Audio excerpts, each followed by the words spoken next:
tavs īsts komentārs par spēli kopumā? Ļoti žēl, ka neizdevās pārvarēt šo barjeru. Paši redzējām, ka tas bija iespējams. Uzskatu, ka 2 spēļu summā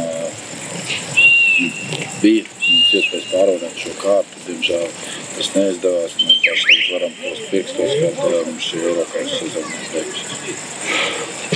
Ja salīdzina pirmo spēli, bija kāda uzlabojuma vai spēlējām līdzīgi abās spēlēs un nesanāca vienkārši? Pirmām kārtām jau Partizānī spēlē mazliet runājām provokācijas vairāk bija gulēšanas uz zālēm, laika vilkšanas un standarts Balkāna stila bija, par to runājām, bijām tam gatavi un ka tā notiks. Jau ārpus laukuma, jau daudz visādi mazas sīkumiņu, bet tās bija tās izmaiņas spēlē, bet mums bija jānospiež un bija jāizspiež, bija jāgūst vārti jau laicīgāk, lai nomierinātu spēli un viņiem liktu spēlēt, bet tās 11 metru sodsitiņš šodien mazliet sajauc gaisu un viņiem tas nāca tikai par labu un viņi varēja sākt pilnā apmērā, teiksim tā, rīkoties, provocēt, būt laiku vārtīt, gulēt un tas, protams, piedars pie lietas mūsdienās, bet ir jau lielie treneri runājuši, kā ar to var cīnīties un futbolistam. Protams, tiesneši vienmēr saka, mēs pieliksim laiku, jā, mēs pieliksim laiku, viņi pieliks daudz minūtes klāt, bet faktiski tu jau ar pirmām minūtēm ļaut spēlēt līdz galam.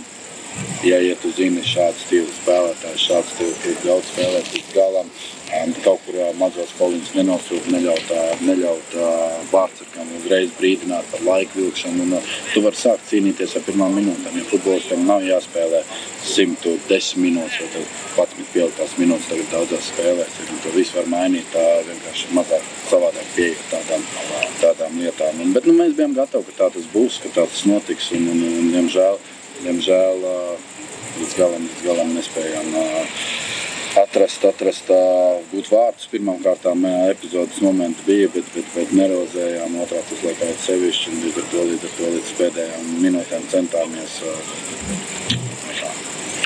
Vai ir vēl kādi pārmetumi saviem spēlētājiem, izņemot vārtu realizāciju? Pirmām kārtām jau es negribu teikt, ka tas ir pārmetami, bet jāieslēdzās ir uzreiz, nevis tad, kad tu dabū 11 metru sodsitienu iekšā, vai kad puslaikā mēs kārtīgi parunājām un man ir jāpaceļ balss un jāpastāst, kur mēs esam, kas ir nākamā kārtā. Un to, ko mēs principā runājām pirms spēles, kad man ir puslaikā jāpaceļ balss, lai viņus uzvilku tomēr uz otrā puslaika un lai viņi ieslēgtos. Kā saka, tu dabū pa pakaļ, un pēc tam tu celies augšā un mēģini visu atbūt jābūt no pirmā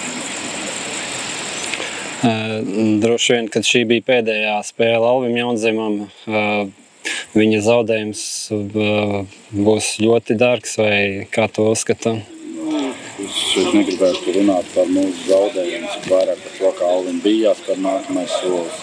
Paldies Alvim par visam šiem gadiem, jau ģērbtuvē to runājām aplītī un mazāk par spēli, vairāk par Alvi un veiksmi nākotnē. Un pateicām paldies par to, ka viņš ir kluba leģendi un pirmās dienas, var teikt, visu savu karjeru šajā klubā. Tagad viņam ir jāspēr, lai progresētu, lai attīstītos, viņam bija jāspēr nākamais solis, un tas ir tikai loģiski, ka viņš to ir spēris.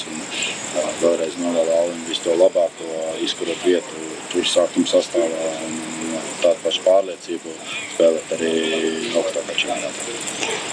Turpmākā sezona mums Latvijā, Latvijas kausa čempionāts ir varbūt tev jau plānā kādi mērķi uzstādīti, ko vēlamies sasniegt šajā periodā? Plāns mums vienmēr ir viens, un mēs pie viņa pieturamies, un mēģināsim pacīnīties par Latvijas kausu, protams, par Eirokausu nākamajā sezonā, un tāds arī tas mērķis, un, protams, jāpanāk, lai spēle uzlabojas, un jāpanāk, lai spēlētāji progresētu vēl vairāk, un tas tās atlikušās sezonas daļas galvenais mērķis ir uzlabot spēli, līdz ar to uzlabosies arī, es domāju, ka rezultāti un spēlētāju progresā, lai būtu manāms vairāk no galvenšiem. Paldies!